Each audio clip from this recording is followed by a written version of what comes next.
We always hear about how special the mother-daughter bond is, right? Almost sacred, some would say.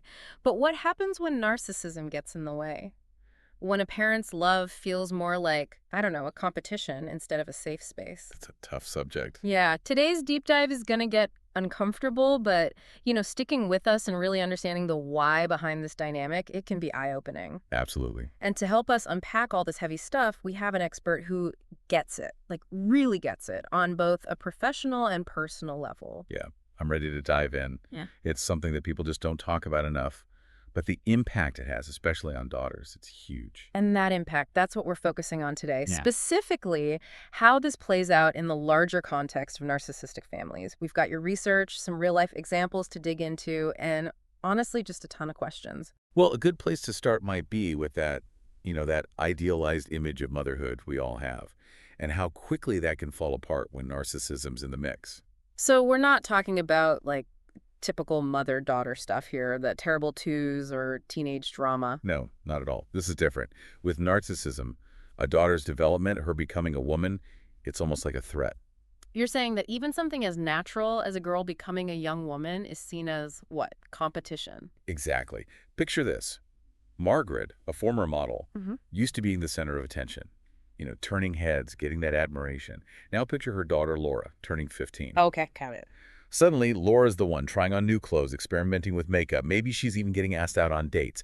These are all milestones that, for someone like Margaret, used to mean validation. So instead of reliving that joy through her daughter, Margaret feels it slipping away. Right. And it triggers these deep insecurities. Okay, so it's deeper than just like mom jeans and not getting the latest TikTok trends. This cuts to the core of how women are viewed as they get older, especially in a world that often values them for their looks. You hit the nail on the head. If Margaret's entire sense of self-worth was built on external validation, seeing that fate is terrifying, so those anxieties, they get projected onto Laura. So instead of celebrating Laura, maybe Margaret starts making those backhanded compliments like, oh, at your age, I never had to try so hard. Exactly. Ouch, that stings just hearing it. And it doesn't usually stop there. It gets worse. Oh, yeah. It can escalate to controlling Laura's social life, criticizing her friends, making up reasons for her to stay home. Mm-hmm. It's all a way to hold on to control, you see. Keep the daughter small so the mother can feel bigger. You got it. And this control thing, it gets even messier, doesn't it? Because it's not just contained to the mother-daughter relationship. Your research talks about triangulation, and man, it sounds like a recipe for disaster. Oh, it can be incredibly damaging. It's a classic move in the narcissist's playbook. Instead of a healthy mother-daughter bond, the father's attention becomes like this prize they're both fighting for. Okay, so walk me through it. Let's say you have Nina, a high school senior who's always had a great relationship with her dad, Michael. They share hobbies, they can talk easily. That kind of father-daughter bond that makes you think, ah, that's sweet, I get it. Wholesome stuff. right? But the narcissistic mother, Carla in this case, she sees it as a threat. So what happens? Does she start making comments about Nina and Michael being too close? That's just the start. Carla's real goal, Yeah. it's to manipulate both of them, subtly but effectively. She might blow minor disagreements between Nina and Michael way out of proportion, turn a forgotten chore into this huge drama about disrespect. Oh, I see where you're going with this. And here's the really sneaky part. At the same time, she's planting these seeds of doubt in Nina's head about her dad's love. Wow. So she's playing both sides against each other. Exactly. Making Nina question her dad, making Michael question his parenting and his relationship with his daughter. It's toxic. No wonder that triangulation can be so damaging, like you said. It's like emotional manipulation on a whole other level. Think about it. Michael is being manipulated by someone he trusts, by his wife. He may feel attacked, start doubting himself as a parent. And poor Nina, she's stuck in the middle, feeling like she has to choose. Talk about pressure. It's a no-win situation, really. And, even if someone listening hasn't lived this exact scenario, this is where it gets really relatable. We live in a world obsessed with women's bodies, and the research really digs into how that plays out between narcissistic mothers and daughters. It's like that societal pressure gets dialed up to a 10. Because with narcissists, it's all about control, right? Feeling superior. Exactly. And what's more personal, what's more central to a young woman's sense of self than her appearance? So those comments that might seem harmless about a girl's weight, her clothes, her hair, they take on a whole new meaning. Totally. Let's say you have 16-year-old Sophia. She's athletic, healthy, just living her life. But her mom, Helen, constantly criticizes her body, her eating habits. It's relentless, and it's not coming from a genuine place of love or concern. It's more about Helen. It's Helen projecting her own anxieties about getting older, about her own appearance, onto Sophia. You know what's crazy? It's that most of us have probably experienced some version of that, right? Even in families that we'd consider relatively healthy. A comment here, a comparison there. But with a narcissistic mother, It's constant, like a dripping faucet that never shuts off. and it's often disguised as concern, which makes it even harder to call out. Right. And the research on this is heartbreaking. Because Sophia's story, unfortunately, it's not unique at all. That constant barrage of criticism, it can completely erode a young woman's self-esteem, especially during those already vulnerable teenage years. And it goes beyond just words, doesn't it? Mm-hmm. The research uses this phrase, crushing dreams, which sounds harsh, but honestly, It's accurate. it is. This is about actively working to sabotage a daughter's independence. You said it. This isn't gentle guidance. It's control masked as love.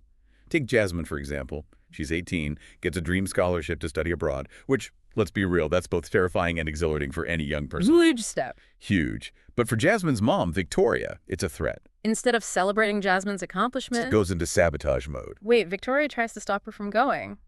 The research says she starts making up anxieties about Jasmine being too far away. Guilt trips her about being left alone. She even contacts the university, No way. pretending to be Jasmine to try and defer her admission. Are you serious? That is next level. It's wild. It's like Victoria can't even see Jasmine as her own person with her own dreams. And that's the thing about narcissistic mothers, you see. Their need for control.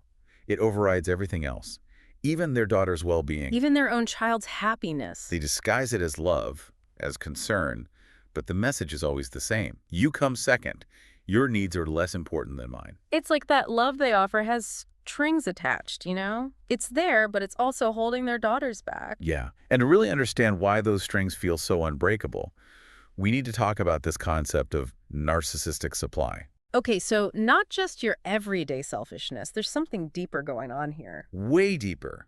Think of it like this. With narcissistic personality disorder, there's this constant need for admiration, attention, validation. Like it's oxygen. That's how they function. Exactly. It's how they keep their sense of self-worth afloat. Mm. And they'll do whatever it takes to get it. So it's almost like an addiction. They need that constant positive reinforcement just to feel okay. That's a really good way to put it. And it's what makes that mother-daughter dynamic so messed up. Mm. You have this young woman who's, hardwired to seek love and approval from her mom, Mm-hmm. but the mom, she's not giving it. Not in a healthy way, at least. She's looking for something else. She's trying to get her narcissistic supply from the relationship, Yeah. from her own child. And so the daughter's need for love gets caught in this web of... Manipulation. It's like they're speaking totally different languages. And it only gets worse as the daughter gets older, starts to form her own identity, Mm-hmm. especially if she starts to, outshine the mother in some ways. That's when those narcissistic defenses really kick into high gear. Oh, yeah. It's like in the examples from the research, right? Margaret putting down Laura for how she looks, or Helen being fixated on Sophia's weight. Right. Those are prime examples. They see their daughter's development as a threat to their own fragile self-worth, you see. So they lash out. Because it's easier to try to diminish their daughters than it is to deal with their own insecurities. Exactly. It's not really about Laura's clothes or Sophia's weight at all.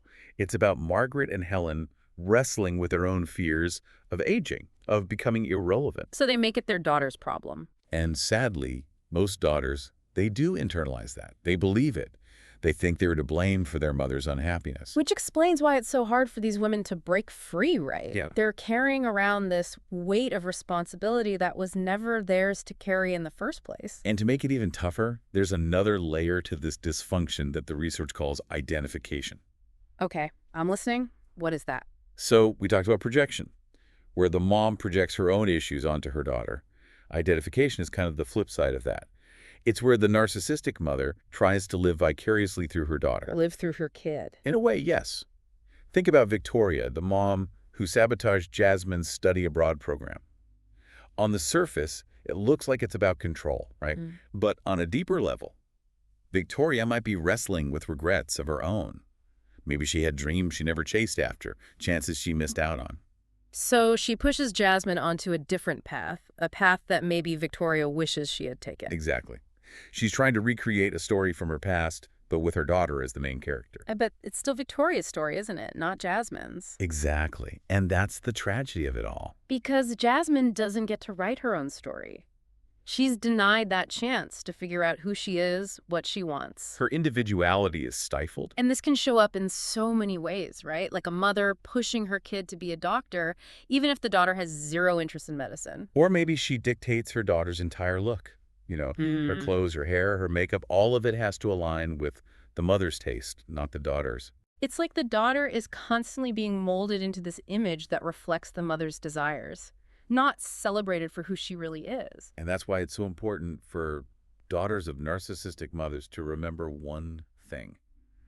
It's not your job to make your mother happy. You are not responsible for her happiness. You are not an extension of her ego. You are not a blank slate for her to project her unfulfilled dreams onto. It's about understanding that you have a right to your own life. You have a right to your own passions, to define success and happiness on your own terms. Yes. And claiming that for yourself often means setting boundaries, learning to say no without feeling guilty, putting your own needs first. And that's got to be hard, especially for someone who spent their whole life trying to please a narcissistic parent, right? Absolutely. It's a journey. It takes time. And it's rarely ever a straight line from A to B. There will be setbacks, moments of doubt, maybe even guilt. It's a process. But with every step you take towards reclaiming your life, Right. you're moving closer to a healthier, happier you. It's like you're finally breaking free from those strings and discovering what it really means to, I don't know, to fly, to be your own person. And that journey, however challenging it might be, is ultimately about self-discovery, about embracing your authentic self, about creating a life that truly feels like your own. It's like you're finally free from that pull, you know? Yeah. Able to find your own way. But there's something else in the research that's kind of unsettling. What's that? How this whole dynamic with a narcissistic mother, it can really mess with a woman's relationships later on, even romantic ones. Oh, absolutely. It makes sense when you really think about it, right? Yeah. Imagine going through life constantly questioning whether you're good enough, always putting everyone else's needs before your own. These patterns, they get ingrained. They do. And they don't just vanish magically because Yeah. you move out or turn a certain age. So we're talking about women who might end up in relationships, even romantic ones, that kind of mirror that unhealthy dynamic they had with their mom. It's sadly common. They're looking for love, for someone to finally see their worth, trying to rewrite that old story from childhood. But they end up with partners who are... All wrong for them. Yeah. Partners who are emotionally unavailable at best, manipulative at worst. reinforcing that feeling of never being good enough. Exactly. Yeah. And it can be a really tough cycle to break. Remember, Diane, from the research? Yeah. The mom who flirted with her own daughter's boyfriend. Oh, yeah. That was wild. Classic example of trying to get narcissistic supply from, well, anywhere she can, even if it means hurting her own child. It's like they're drawn to what feels familiar, even if it's toxic. It's all they've ever known. And to break free from that, Takes a ton of self-awareness. recognizing those red flags right away. Right. Yeah. And having the courage to say no. To walk away when a relationship isn't healthy, even if it feels familiar. So it's not just about finding the right partner. It's about being the right partner to yourself first. I like that. Doing that inner work so you can build relationships from a place of strength, not neediness. Yes, exactly. It's about recognizing that you are worthy of love. Real love. Not just being tolerated or used to make someone else feel good. That's powerful. And that realization, as simple as it sounds, it can be life-changing. You know, it strikes me that this isn't just about individual women healing. The research talks about this ripple effect. It's huge. These patterns, especially if they're not addressed. They can repeat in the next generation. Exactly. A daughter who grew up with a narcissistic mother might, without even realizing it, repeat those same dynamics with her own kids. So breaking free from that, doing that hard inner work. It has the power to change the future for generations to come. Wow. That is a powerful thought to end on. It's a reminder that even though this stuff is complicated and painful, there is always hope. Healing is possible. It is. And it starts with awareness, with understanding. The more we talk about these things, the more we shine a light on these patterns, the more empowered we become to break free. And listeners, if this conversation has brought up anything for you, if you're feeling overwhelmed, please know that you're not alone.